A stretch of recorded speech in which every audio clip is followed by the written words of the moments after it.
दोस्तों जामिया में दाखिले के लिए कितना नंबर लाना बहुत ज़रूरी है।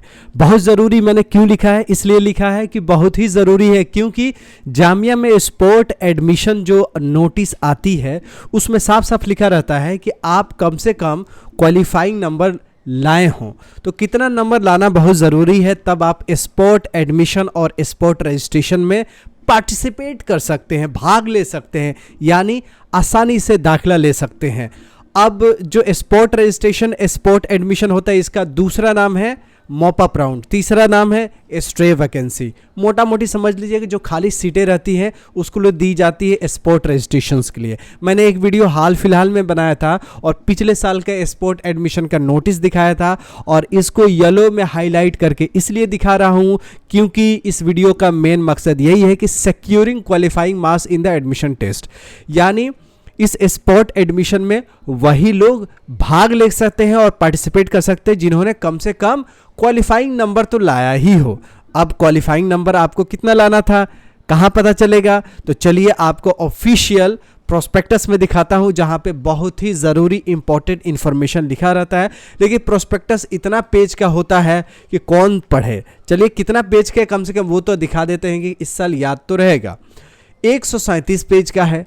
अब 137 पेज का कौन पढ़ेगा? अगर इतना पढ़ेगा तो टेस्ट की तैयारी क्यों नहीं करेगा?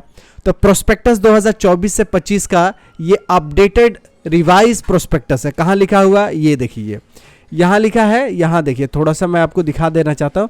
ये लिखा हुआ रिवाइज प्रोस्पेक्टस 2024 से 25 फाइनल। तो ये रिवाइज प्रोस्पेक्टस है। अब रिवाइज में हर चीज़ें आपको अच्छे से दे रखा है। तो ये प्रोस्पेक्टस में आएंगे नीचे तो आपको यहाँ पे देखिए आपको लिखा होगा जनरल इंस्ट्रक्शन, यह है जनरल गाइडलाइंस। तो जनरल गाइडलाइंस में ही आपको मिलेगा। यहाँ 40 नंबर पेज नंबर है ना, तो चलिए 40 नंबर के आसपास चलते हैं। ठीक है, 40 नंबर के आसपास चलते हैं। ये जनरल गाइडलाइंस है, कितना है? जनरल गाइडलाइंस है। इसमें बहुत सारे चीज़ें लिखी हुई है ना, ये सब पढ़ के मेन चीज़ पढ़ते हैं। Candidate obtaining less than 30 marks in the descriptive part of entrance test wherever applicable will not be shortlisted for interview or admission। अब कहने का मतलब क्या है कि 30% कम से कम लाना चाहिए। कहाँ? डिस्क्रिप्टिव। अब डिस्क्रिप्टिव क्या आप एग्जाम देते हैं क्या? फिर से ध्यान दीजिए, यही मेन चीज़ है, यही आप मिस कर देंगे। डिस्क्रिप्टिव पार्ट आपने दिया है क्या? यानी 10 नंबर का, 20 नंबर का, 15 नंबर का क्वेश्चन आपको आया था क्या? नहीं आया था ना, 1 नंबर का क्वेश्चन आया था, यानी ऑब्जेक्टिव क्वेश्चंस आया था। तो ये ऑब्जेक्टिव क्वेश्चंस का जो टेस्ट होता है उसके लिए ये इंपॉर्टेंट नहीं। यहीं पे सब लोगों का कन्फ्यूजन हो जाता है कि कैंडिडेट को 30% लाना है। नहीं, 30% डिस्क्रिप्टिव में लाना है, जहाँ 10 नंबर का, 5 नंबर का क्वेश्चन पूछा जाता है वहाँ पे।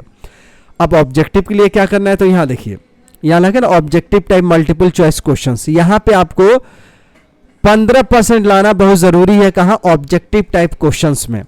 एक एग्जांपल लेते हैं, डिप्लोमा इंजीनियरिंग में 200 मार्क्स का टेस्ट होता है, तो कितना नंबर कम से कम लाना ज़रूरी है? 100 में 15, फिर 100 में 15, तो 200 में 30 नंबर लाना ज़रूरी है। तो 30% आपको ऑब्जेक्टिव में नहीं लाना है, ये आपको सब्जेक्टिव में 30% लाना है, और जहां ऑब्जेक्टिव टेस्ट हो रहा है उसमें 15 नंबर लाना है। निगेटिव मार्किंग है तो सब लोग तुक्का मारते हैं, तो बहुत लोग 15% भी नहीं ला पाते हैं। अब जो लोग 15% भी नहीं लाएंगे उनका जामिया मिलिया इस्लामिया में स्पोर्ट एडमिशन में पार्टिसिपेट करने का मौका नहीं मिलेगा।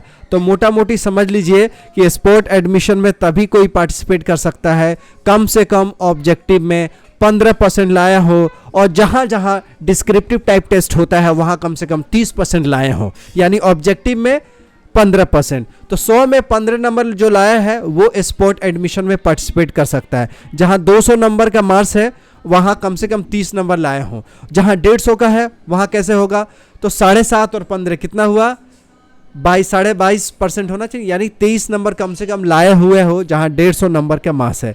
तो 100 में 15, 150 में 23 और 200 में 30 कम से कम लाए हो, वही जाके इसमें स्पोर्ट एडमिशन में, स्पोर्ट रजिस्ट्रेशन में पार्टिसिपेट कर सकते हैं। डिटेल जानने के लिए आपको प्रोस्पेक्टस में मैंने गाइडलाइन, जनरल गाइडलाइंस में आप जाएंगे, यहाँ पेज नंबर, यहाँ 38 नंबर याद रखिएगा, वहाँ पे आपको बहुत बहुत इंपॉर्टेंट चीज़ें लिखा हुआ है। और भी चीज़ें हैं, आप देख सकते हैं। University has offer description to offer not to offer admission to any program where number of shortlisted selected less than 50% total seats. यानी ये हो सकता है कि मान लीजिए आपने BVoc की बैचलर वोकेशंस में अप्लाई किया और वहाँ 100 सीटें हैं मान लीजिए और वहाँ 49 बच्चे ही एडमिशन ले रहे हैं, 49 बच्चे ही क्वालिफाई कर रहे हैं, तो उसमें वो प्रोग्राम ही कैंसिल हो जाएगा, वो प्रोग्राम में एडमिशन ही नहीं लिया जाएगा। क्यों?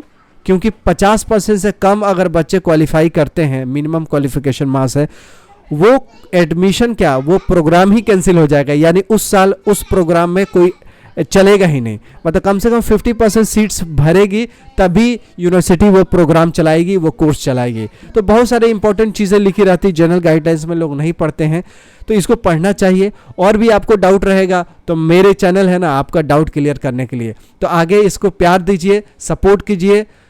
मैं आपको पूरे वीडियो देखने के लिए दिल से शुक्रिया करना चाहता हूँ। जामिया में दाखिले के लिए कितना नंबर लाना है आप अपने कोर्स के हिसाब से कमेंट बॉक्स में ज़रूर बताइए कि आपको कितना लाना चाहिए था, कितना नंबर का टेस्ट हुआ था।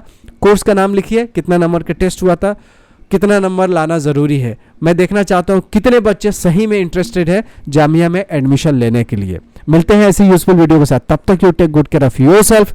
जय हिंद, जय जामिया।